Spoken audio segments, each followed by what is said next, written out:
À 2 grands prix de la fin de la saison, Alpine est proche d'atteindre son objectif de 4ème place au classement constructeur. Avec 153 points au compteur, l'écurie française est tout de même toujours menacée par McLaren, portée par un Lando Norris en feu. Il fait une saison absolument incroyable et j'ai réalisé une vidéo à son sujet sur la chaîne. D'ailleurs, si vous ne voulez pas rater mes prochaines vidéos, n'hésitez pas à vous abonner. Il y a 70% de mes spectateurs qui ne le sont pas, je crois, donc si vous souhaitez m'aider à développer la chaîne, n'hésitez pas.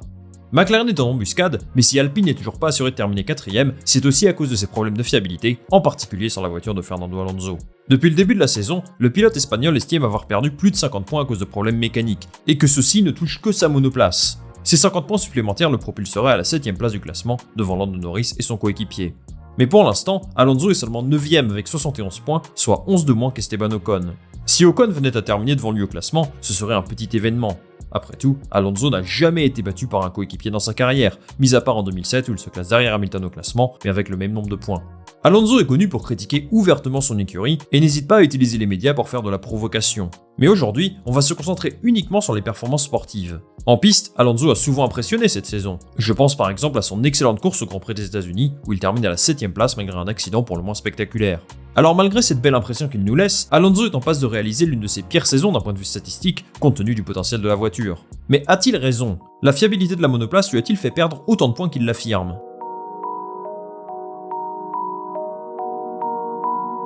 Alors qu'il semblait bien parti pour marquer des points lors du Grand Prix du Mexique, Fernando Alonso a dû interrompre sa course à cause d'un problème mécanique à 8 tours de la fin. Une image qu'on a vue bien trop souvent cette saison et qui laisse beaucoup de regrets à Alonso et ses fans.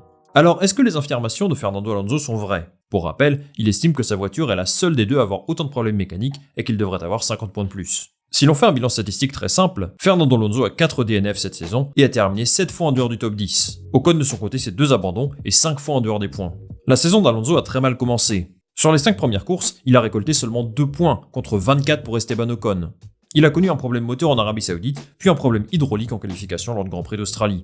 À Melbourne le dimanche, c'est la stratégie de son équipe combinée à une safety car arrivée au pire moment qui l'a relégué à la 17ème place à la fin de la course. À Imola, un contact avec Mick Schumacher a mis fin à sa course et il a récolté 2 pénalités de 5 secondes à Miami sur des erreurs de sa part qui l'ont placé à une cruelle 11ème place. Alpine a connu quelques soucis mécaniques en début de saison, mais j'ai envie de dire un petit peu comme toutes les autres écuries. C'est plutôt normal compte tenu des changements réglementaires qui ont été opérés.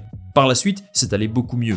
Entre le Grand Prix d'Espagne et le Grand Prix des Pays-Bas, il a toujours terminé dans le top 10. C'est 10 courses d'affilée dans les points et personne n'a fait mieux que lui dans le midfield. Ça lui a permis de rattraper son retard sur Ocon, qui n'a connu qu'un seul abandon sur problème mécanique à Silverstone. Tout allait plutôt bien pour Alpine, en tout cas en apparence. Il faut se souvenir qu'Alonso a perdu beaucoup de points même pendant cette belle série.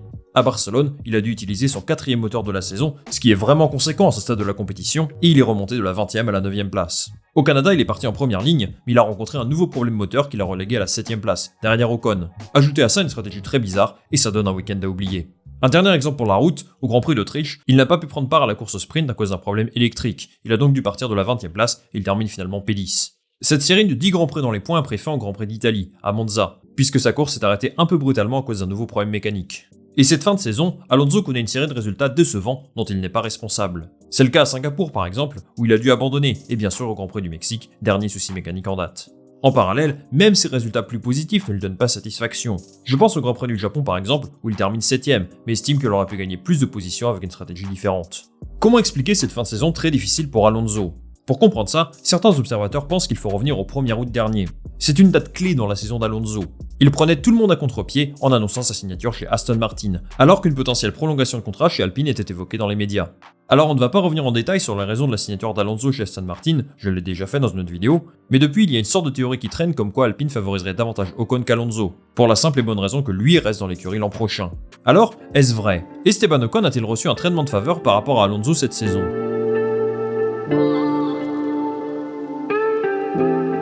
Alpine possède l'un des duos de pilotes les plus homogènes du plateau. Sur les 2 dernières saisons, Ocon et Alonso ont obtenu des résultats très proches. Il me semble qu'Alonso a un style de pilotage plus apprécié des fans, mais d'un point de vue statistique, Ocon est très proche de lui. Surtout, le pilote français est sous contrat avec l'écurie jusqu'en 2024, et Alpine a clairement misé sur lui pour l'avenir. L'ami Esteban évoluera aux côtés de Pierre Gasly l'année prochaine, et beaucoup estiment qu'il a reçu un traitement de faveur par rapport à Alonso du fait de ce statut. D'un côté, c'est vrai. Les évolutions d'Alpine sont données en priorité à Ocon, et ça n'a rien d'anormal. Vous allez privilégier le pilote qui reste dans l'équipe, parce que ça permet de le mettre en confiance pour la saison prochaine. Alpine fait aussi ce choix-là parce qu'Ocon donne satisfaction et qu'il le juge capable de sécuriser la P4 au classement constructeur cette saison, tout comme Alonso, j'en suis sûr. En ce qui concerne les problèmes mécaniques, Alonso rencontrait plus de difficultés qu'Ocon dans cette deuxième partie de saison. Mais je ne crois pas que ce soit ciblé sur une seule voiture, contrairement à ce que dit Alonso.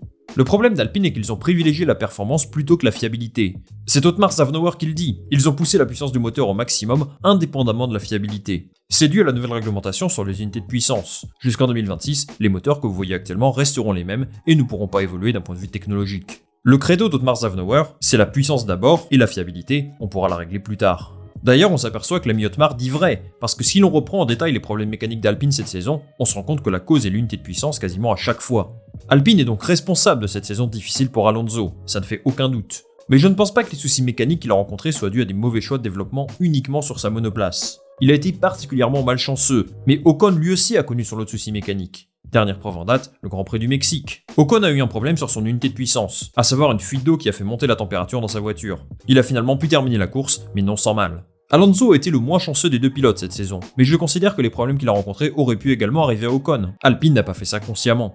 Sur l'ensemble de la saison, il n'y a pas eu de traitement de faveur envers l'un ou l'autre. On a d'un côté un pilote qui a perdu beaucoup de points sur soucis mécaniques, et de l'autre un pilote qui a été beaucoup moins malchanceux, mais qui a également su être présent dans les moments où il fallait marquer des gros points. D'ailleurs, si l'on regarde les chiffres, Alonso estime qu'il a perdu près de 50 points sur problèmes mécaniques. Est-ce qu'il a raison? C'est clair qu'il a perdu un très grand nombre de points depuis le début de la saison à cause de décisions qui ne viennent pas de lui.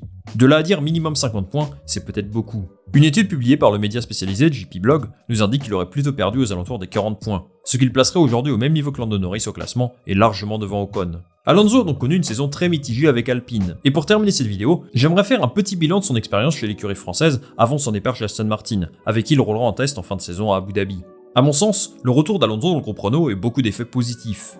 D'un point de vue marketing, c'était un excellent choix. Il est LE pilote qui a gagné des titres de champion du monde avec Renault, et certainement celui qui incarne le mieux la marque dans le paddock. Pour lancer le nouveau projet Alpine, Alonso était un choix cohérent. Ricciardo parti, il ne perdait pas en qualité, même s'il y avait quand même quelques doutes sur son niveau à son arrivée chez Alpine. Après tout, il sortait de 2 saisons où il est allé s'épanouir dans d'autres catégories automobiles, notamment au Mans et à l'Indy 500. Ce départ de la F1 lui a fait du bien, il est revenu avec de toutes nouvelles intentions. Sportivement, Alonso a fait le job, et même plus. Je trouve qu'il a été très solide sur ces 2 saisons chez Alpine, et il a prouvé à tout le monde qu'il n'avait rien perdu de son niveau. Cette saison, à certains moments, j'ai l'impression de revoir l'ancien Alonso, celui très efficace en piste, mais aussi ce compétiteur acharné qui veut gagner plus que tout, avec ses qualités et ses défauts. Alonso prend une place considérable dans toutes les équipes qu'il rejoint, et ça a aussi été le cas chez Alpine. Mais je trouve que ça n'a rien d'étonnant compte tenu de son palmarès, et tous les autres champions du monde de la grille ont une personnalité et un passif qui font qu'ils pèsent beaucoup plus dans leur équipe. À 41 ans, Alonso est toujours très fort, et je trouve que son expérience chez Alpine a été globalement positive. Il s'est plutôt bien entendu avec Ocon, même si ça s'est un petit peu plus chamaillé cette année, et il a participé activement à la première victoire de l'écurie. Son retour sur un podium de F1 au Qatar l'année dernière a également été quelque chose de marquant. Au final, Fernando Alonso a sans doute apporté une certaine dose d'expérience et d'ambition chez Alpine, qui doivent permettre à l'écurie de passer un cap ces prochaines saisons. Ce sera dur d'arriver au niveau des écuries de devant, mais s'ils réussissent à régler leurs soucis de fiabilité, Alpine disposera d'une machine particulièrement intéressante. Du côté de Fernando Alonso, j'ai hâte de voir ce que ce projet Aston Martin va donner. Stroll et Vettel ont montré de très belles choses cette saison, mais la monoplace a été beaucoup trop irrégulière. Un Alonso à ce niveau peut permettre à l'équipe de se positionner pas très loin de McLaren, voire d'Alpine. Reste à voir s'il réussira à se maintenir à ce niveau, mais connaissant le personnage, je n'en doute pas une seconde. Les amis, c'est la fin de cette vidéo, merci beaucoup de l'avoir regardé. Dites-moi en commentaire ce que vous avez pensé de la saison d'Alonso jusqu'à présent, et moi je lirai ça avec attention, comme d'habitude. Si vous aimez ce genre de vidéo, n'hésitez pas à vous abonner, à liker et à partager ça autour de vous, ça m'aide beaucoup. On va se retrouver un petit peu plus tard cette semaine pour parler d'une écurie qui n'a pas encore officialisé son duo de pilote pour 2023. En tout cas, si ça tombe avant le Grand Prix du Brésil, je vous ferai sûrement une vidéo sur le sujet. Voilà, merci encore, et à la prochaine.